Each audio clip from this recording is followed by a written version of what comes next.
Hello everyone, আসসালামু আলাইকুম রহমতুল্লাহ। Bright update YouTube channel থেকে আমি তানিম আছি আপনাদের সাথে।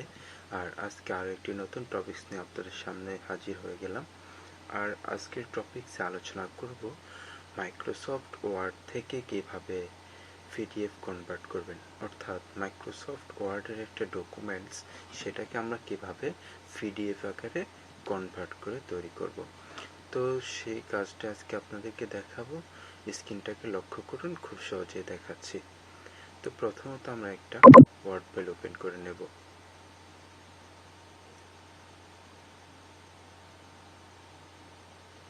তো আমি একটা ওয়ার্ড ফাইল ডকুমেন্ট তৈরি করে নিয়েছি। আপনারা আপনাদের ইচ্ছা মতো ওয়ার্ড ফাইলটির ডকুমেন্টটি আপনারা তৈরি করবেন। তো আমি আমার ডকুমেন্টসটি তৈরি করে ফেলেছি। এখন আমাদের এই ডকুমেন্টস পিডিএফ ফাইলে কনভার্ট করব। তো পিডিএফ ফাইলে কনভার্ট করতে আমরা যেটা করব, আমরা এখান থেকে যে ফাইল অপশনটি আছে সেই ফাইল অপশনটিতে আমরা ক্লিক করব। ক্লিক করার পর এখানে যে উইন্ডোটি এখন ওপেন হয়েছে সেখান থেকে আমরা চলে যাব সেভ অ্যান্ড সেন্ড অপশনে।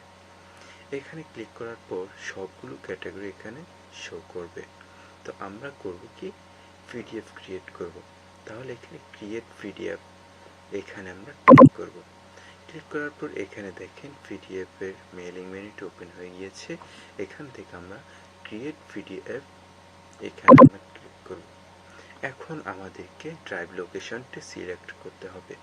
আমরা এটা কোথায় সেভ করব, আমরা ড্রাইভ থেকে ডেস্কটপে দিয়ে দিলাম। দেন এখানে একটা নাম লিখব।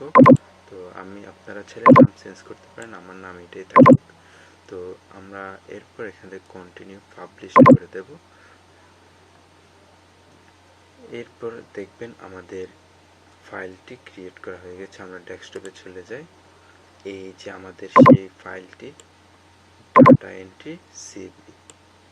তা আমরা যখন এটাকে ওপেন করব, দেখেন আমাদের পিডিএফ ফাইলটি ওপেন হচ্ছে। এইটা হচ্ছে আমাদের পিডিএফ ফাইল। এখন আমরা এটাকে পিডিএফ হিসাবে ব্যবহার করতে পারবো। এখানে দেখেন একটা পেজ আসছে। আপনারা হয়তো প্রশ্ন করবেন যে পিডিএফে তো অনেকগুলো পেজ থাকে। তো আপনি যখন ওয়ার্ডে পেজ ক্রিয়েট করবেন তখনই কিন্তু এখানে পেজগুলো আসবে। আপনি যদি ওয়ার্ডে 100 পেজ ক্রিয়েট করুন তাহলে পিডিএফে 100টা পেজই আসবে।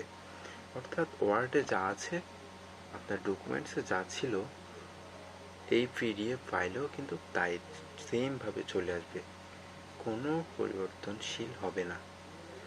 তো বন্ধুরা, এই ছিল আজকের ভিডিও। আর ভিডিওটি ভালো লেগে থাকলে অবশ্যই একটি লাইক করবেন।